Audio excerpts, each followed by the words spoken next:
অবস্থানটা আমরা নিয়েছি এই কারণেই, যারা আজকে কোটা আন্দোলন করেছে তাদেরকে আমরা জানান দিচ্ছি যে বাবা, তোমাদের সঙ্গে আমরা ছিলাম, আমাদের গভর্নমেন্ট ছিল, আমাদের গভর্নমেন্ট আপিল করেছে এবং তোমাদের যে আন্দোলনের যে চাওয়া ছিল সে চাওয়াটা কিন্তু বাস্তবায়ন হয়েছে।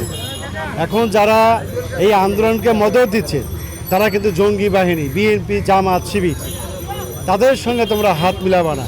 তারা কিন্তু তোমাদের লাশ দিয়ে খেলছে। তাদের যে কুলসিত যে রাজনীতি, সেই রাজনীতির সঙ্গে তোমরা কখনোই হাত মিলাবা না।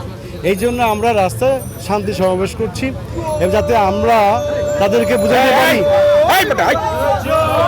পারি যে আমরা তোমাদের সঙ্গে আছি, তোমরা শান্তিপূর্ণভাবে তোমাদের বাসায় থাকো এবং আমরা যত তাড়াতাড়ি পারা যায় আমরা আগের পর্যায়ে আমরা চলে আসব। সেই জায়গাতে আমাদের সহযোগিতা করতে হবে। সবার সহযোগিতা করেই কিন্তু আমরা এই দেশ, এই শহর সবই শান্ত হয়ে যাবে এবং আমরা আগের মতো কাজ করতে পারব। আরেকটা বিষয়, আজকে কি এখন পর্যন্ত কোনো উত্তরায় কোনো অপ্রীতিকর কোনো ঘটনা ঘটেছে না, এখনও পর্যন্ত আমরা কোনো অপ্রীতিকর ঘটনা দেখি নাই। আমরা দেখছেন যে আমরা বিভিন্ন স্পট আমরা রেখেছি, সেই স্পটে আমাদের দলীয় কর্মীরা, নেতারা রয়েছে এবং তারা চেষ্টা করছে অন্তত আমাদের যাতে যারা এই জঙ্গি বাহিনীরা বিভিন্নভাবে আক্রমণ করে, অতর্কিতভাবে আক্রমণ করে সে আক্রমণ যাতে করতে না পারে সেদিকে আমরা খেয়াল রাখছি। আমরা আসলে সন্ধ্যা পর্যন্ত থাকবো। আমাদের অবস্থান সকাল থেকে সন্ধ্যা পর্যন্ত। আমরা শুধু আজকে না, যতদিন পর্যন্ত এই আন্দোলন ওরা করার চেষ্টা করবে, জঙ্গিরা চেষ্টা করবে আমাদের শান্তি নষ্ট করার জন্য, ততদিন আমাদের অবস্থান, শান্তি অবস্থান এই রাজপথে থাকবে।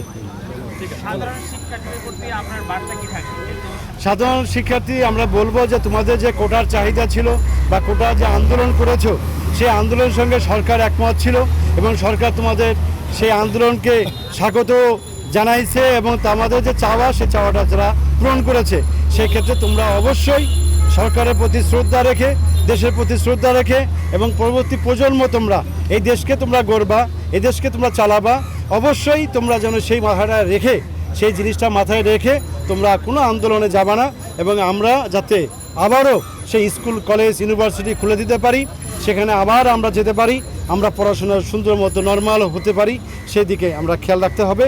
এবং আমি বলবো যে তোমরা বাসায় থাকবা এবং তাদের কোনো মদদের বা তারা যদি মদত দেওয়ার চেষ্টা করে, এই মদতে তোমরা কখনোই তাদের সঙ্গে হাত মিলাবা না।